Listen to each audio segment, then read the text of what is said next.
प्रयागराज महाकुंभ से चर्चा में आई हर्षा रिछारिया गुरुवार को मथुरा के वृंदावन पहुंची। यहां पहुंचकर उन्होंने वृंदावन से संबल तक सनातनी युवा जोड़ो पदयात्रा निकालने का ऐलान कर दिया। स्थानीय श्री राम आश्रम पर पहुंची हर्षा रिछारिया ने कहा कि उन्हें लगता है कि समाज में जागरूकता के लिए अभी बहुत सारे धार्मिक आयोजन की जरूरत है। भोपाल की रहने वाली एंकर, मॉडल और इंस्टाग्राम पर धार्मिक और आध्यात्मिक कंटेंट शेयर करने वाली हर्षा रिछारिया प्रयागराज महाकुंभ के बाद अलग रूप में नजर आ रही हैं।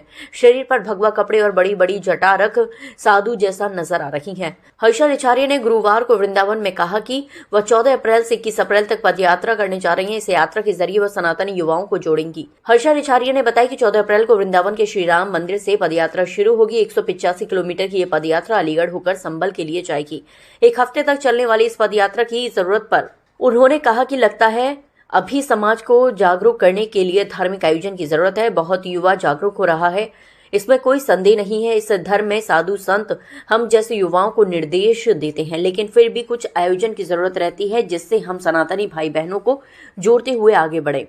संबल तक पदयात्रा क्यों? इस सवाल पर हर्षा रिछारिया ने कहा कि उनको नहीं लगता कि ये कोई बड़ा मुद्दा है। उनको लगता है कि जिस दिशा में जाना चाहिए, जहां जागरूकता लानी चाहिए, अगर हम वृंदावन से लेकर संबल में समाप्त करते हैं तो ये बहुत सही रहेगा। मीडिया से बातचीत करते हुए हर्षा रिछारिया ने कहा कि वह चाहती है जितना सनातन समाज है सब इसका हिस्सा बने, पूरे देश से लोग जुड़े, खुशी होगी।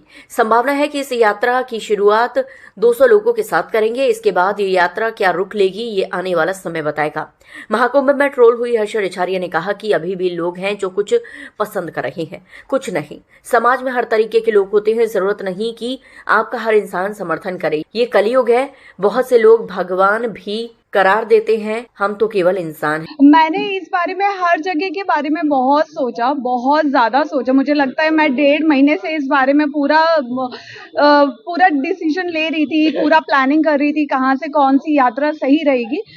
एट लास्ट मुझे लगा कि हम भगवान श्री हरि की तरफ कदम बढ़ाते हैं और ठाकुर जी की एक नगरी जो है वो अष्ट अवतार, जैसे कि मैंने बोला कि अष्ट अवतार की जो नगरी है वहां से शुरू करके हम 10वें अवतार जो होने वाले हैं कलयुग में उनकी तरफ वहां पे जाके इसको समापन करते हैं यात्रा का। कितने लोग यात्रा के माध्यम से किस तरह का संदेश युवाओं में? यात्रा के माध्यम से पहली चीज मैं बहुत शांतिपूर्ण यात्रा निकालना चाहती हूँ। दूसरी चीज, इस यात्रा का जो उद्देश्य है वो यही है, ज्यादा से ज्यादा जो हमारे सनातनी युवा हैं उनको जागरूक करना, जो नशे के आदी हो रहे हैं, जो गलत दिशा में जा रहे हैं, उन सबको सही दिशा में अपने परिवार से जोड़ना। आजकल बच्चे ऐसा नहीं कि सिर्फ धर्म से विमुख हो रहे हैं, आजकल बच्चे अपने माता पिता से भी विमुख हो रहे हैं। यूं ही नहीं, वृद्धाश्रम में इतनी भीड़ लगती जा रही है, तो हमें उन्हें उनके परिवार से जोड़ना। मुझे लगता है कि एक बार बच्चे अगर अपने परिवार से जुड़ जाते हैं ना तो वो धर्म से अपने आप जुड़ जाएंगे। वक्फ बोर्ड बिल पास हो गया लेकिन सनातन बोर्ड का गठन अभी तक नहीं हुआ, क्या कहेंगे?